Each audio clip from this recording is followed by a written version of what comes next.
Hello. आज के lecture में आपका स्वागत है। आज मैं WKB मेथड पार्ट 1 इस मेथड का 5वां वीडियो बना रही हूँ। आइए आज के लेक्चर में हम bound state for potential well with one rigid ball के बारे में स्टडी करेंगे। Consider a particle moving in potential well. एक पार्टिकल हमने कंसीडर किया है जो पोटेंशियल वेल में मूव कर रहा है। That has a rigid ball at x बराबर x1। x1 पर उसकी रिजिड वॉल है। It has given by Vx बराबर infinity and for x is less than x1 and by the certain value of V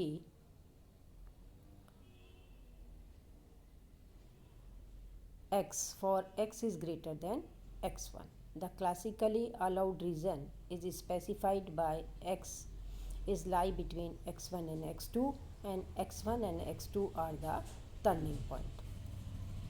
तो rigid wall हमने consider की है। एक रिजिड वॉल कंसिडर की है x बराबर x1 पर। It has given by Vx बराबर infinity potential when Vx is less than x1, यानी इस रीजन के इधर जो है इन्फिनिटी पोटेंशियल है और उस रीजन के x1 के बाद में पोटेंशियल सर्टन पोटेंशियल Vx है। To obtain the quantisation rule, हमें क्या करना है, क्वांटाइजेशन रूल फाइंड आउट करना है which give the bound state energy level for this potential, जिससे हमें इस पोटेंशियल के लिए बाउंड स्टेट एनर्जी लेवल्स मिले। इसके लिए हम प्रोसीड कर रहे हैं from equation 210 the WKB wave function in region x1 between x1 and x2 has an oscillatory form. It can be inferred from equation 201। ये हम स्टडी कर चुके हैं। इक्वेशन 201 से हमने लिखा है psi x a upon under root p x sine 1 upon h cross integral p d x plus alpha, जब x जो है x1 और x2 के बीच में लाई करता है और x1 के बराबर भी है और x2 के बराबर भी है। Equation 220 where alpha is the phase factor. Alpha क्या है, फेज फैक्टर है। That need to be specify, जिसे हमें स्पेसिफाई करना होगा। For this we need to be find out the WKB wave function near the two turning point. हम दो turning point x1 और x2 के अक्रॉस WKB वेव फंक्शन लिखना चाहते हैं, फाइंड आउट करना चाहते हैं। फर्स्ट नियर द x2, पहले हम x2 के पास में कंडीशन फाइंड आउट करना चाहते हैं। तो ये टर्निंग पॉइंट कंसीडर कर रहे हैं। First near when x2 when x is x is less than x2 or nearly equal to x2, we can determine the value of alpha as we did in obtaining equation 199, that we expand Vx around the x minus x2 and then match the WKB solution at x बराबर x2. This leads to phase factor alpha बराबर π/4। जैसा हमने पहले procedure किया था, Vx बराबर x minus x1 की बात हमने की थी और उसके करस्पॉन्डिंग टेलर सीरीज से एक्सपांड किया था, वही काम यहाँ पर फिर करना है और उससे हमें WKB x की वैल्यू मिल रही है b upon under root p x sine 1 upon h cross x से x2 p x dash d x dash plus π/4। वो x जो है x1 x2 के बीच में है। Equation 221। Second, since the wave function has to vanish at rigid wall. दूसरी condition क्या है कि वेव फंक्शन रिजिड वॉल पर वैनिश हो जाता है, यानी WKB x1 is zero. The phase factor alpha must be zero. इस केस में फेज फैक्टर अल्फ़ा ज़ीरो होगा। तो साई कैसे दिया जा रहा है, psi a upon under root p x sine 1 upon h cross x1 से x पी डी एक्स के द्वारा दिया जा रहा है। अगेन x1 और x2 के बीच में हमारा x लाई कर रहा है। इक्वेशन 122। इक्वेशन 121 और 122 represent the same wave function. ये दोनों ही इक्वेशन एक वेव फंक्शन को प्रेजेंट करती है in the same region. The sum of their argument must be equal to n+1 pi. तो इन दोनों का सम जो है थीटास का सम n+1 पाई के बराबर आना चाहिए। ये बात हम पहले भी डिस्कस कर चुके हैं। a बराबर -1 की पावर n b, इक्वेशन 208 में हमने ये सारी मैथ्स पहले देखी थी। तो आप इन दोनों टर्म को, ये जो थीटा आ रहे हैं, यानी 1/h x1 से x p x dash d x dash plus 1/h x से x2 p x dash d x dash plus π/4 बराबर n+1 पाई की होगा। Equation 223। Thus the quantization rule which give the bound state energy level for potential well with one single rigid wall is given by single rigid wall के लिए bound state energy level कैसे दिया जा रहा है। Quantisation rule क्या कह रहा है, x1 से x2 p x D x बराबर n+3/4 पाई h क्रॉस के बराबर है, जहाँ n 0 1 2 3 वैल्यू ले सकता है and so on. Equation 224। We may state that the phase factor alpha for WKB solution 220 is in general equation for 0 for turning point located at rigid wall। आपको जो face factor है उसको zero करना पड़ेगा। 0 for turning point located at rigid wall के लिए and π/4 for turning point at that are not located at rigid wall. वहाँ पर आपको π/4 का फेस फैक्टर अल्फ़ा डालना होगा। इस टोटल जो हमने पढ़ा है उसका रिमार्क ये है कि रिजिड वॉल की बात हम करेंगे तो टर्निंग पॉइंट पे अल्फ़ा की वैल्यू ज़ीरो रखेंगे, और अगर हम रिजिड वॉल की बात कर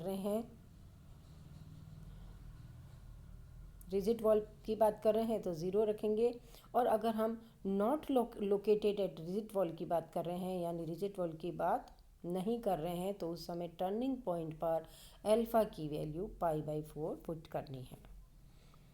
तो ये तो था सिंगल वॉल के बारे में, सिंगल रिजिड वॉल के बारे में आर्टिकल।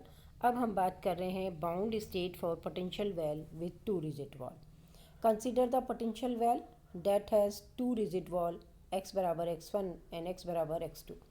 दो रिजिड वॉल हमने कंसिडर की है, that is as shown in figure 9.7।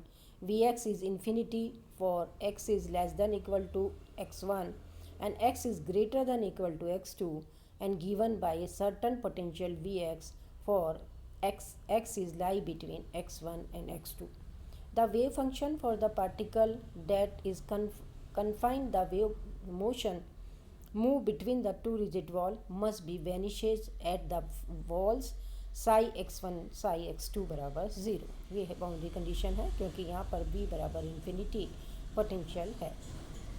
To obtain the quantisation rule हमें क्या करना है, क्वांटाइजेशन रूल से energy bound state energy level find out करना चाह रहे हैं इस पोटेंशियल के लिए।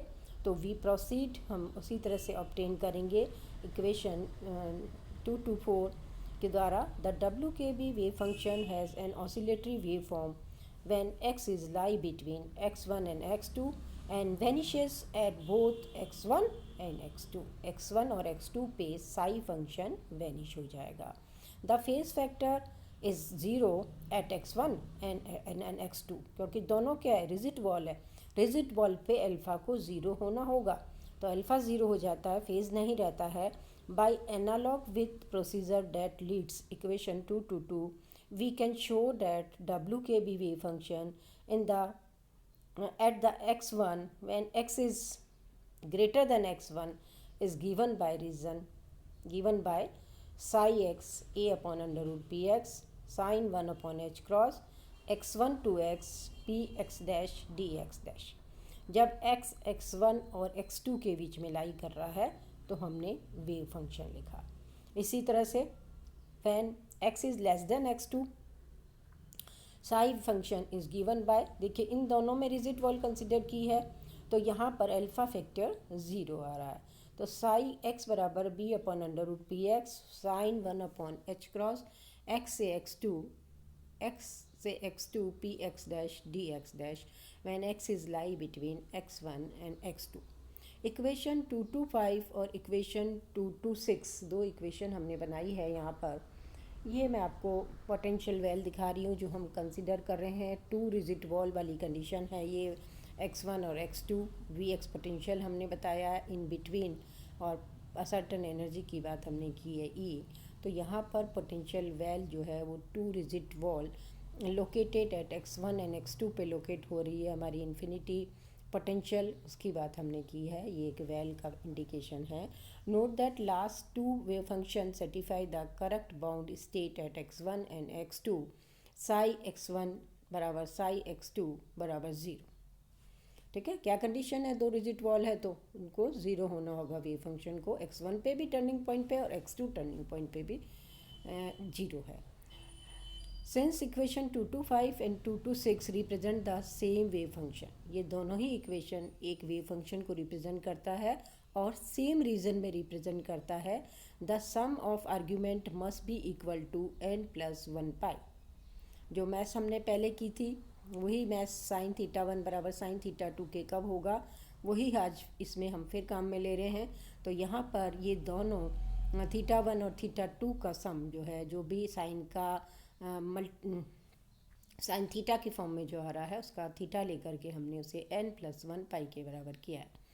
तो 1/h क्रॉस x1 से x p x dash d x dash plus 1/h cross x से x2 p x dash d x dash बराबर n+1 पाई के होगा। इक्वेशन 227 के द्वारा हम इस इक्वेशन को बता रहे हैं। Hence the quantisation rule for potential well with 2 rigid wall कैसे दिया जा रहा है? Quantisation rule x1 to x2 p x dash d x dash n+1 pi h cross के बराबर है। ठीक है, ये h क्रॉस टर्म को यहाँ पर हम ऊपर ले गए। तो यहाँ पर n क्या वैल्यू ले सकता है? 0, 1, 2, 3। अगर हम चाहते हैं कि हम 0 को कंसिडर ना करें तो हम n पाई h भी इसे लिख सकते हैं। तो x1 से x2 p x D x n पाई x के बराबर है, लेकिन यहाँ n 1, 2, 3 वैल्यू ले रहा है। अगर आप n+1 लिखेंगे तो n 0 वैल्यू ले सकता है, लेकिन n पाई अगर आप लिखेंगे तो n 1, 2, 3 वैल्यू लेता है। इस चीज़ को आप याद रखिए। The only difference between equation 28 and 29 is the minimum value of quantum number n। The lowest value is n बराबर 0 फॉर 228 एंड n बराबर 1 फॉर 229। इस सेक्शन में we have to derive 3 quantisation rule. ठीक है, हमने 3 क्वांटाइजेशन रूल पढ़े, equation 210 के द्वारा, इक्वेशन 224 के द्वारा और ये लास्ट जो आपको दिखाई दे रहा है 229 के द्वारा। By provide the proper prescription for specifying the energy level for potential well with 0, 1 and 2 rigid wall respectively. These rules differ only in number 1/2, 3/2 and 0 that are added to n in the case where n is large, which correspond to the semi classical domain। ठीक है, n large है, semi classical domain। These 3 quantization rule become identical। semi classical domain में ये तीनों rule जो हमारे पास 1/2, 3/4 and 0 का जो ये हमारे पास रूल आ रहा है कि एनर्जी बाउंड्री स्टेट का, ठीक है, क्वांटाइजेशन रूल, ये तीनों आइडेंटिकल हो जाते हैं। The semi classical approximation is most accurate for large number of n। अगर n के नंबर आपके पास लार्ज है, नंबर लार्ज है, तो ये सेमी क्लासिकल के अंदर तीनों रूल्स आइडेंटिकल हो जाते हैं क्वांटाइजेशन के। धन्यवाद।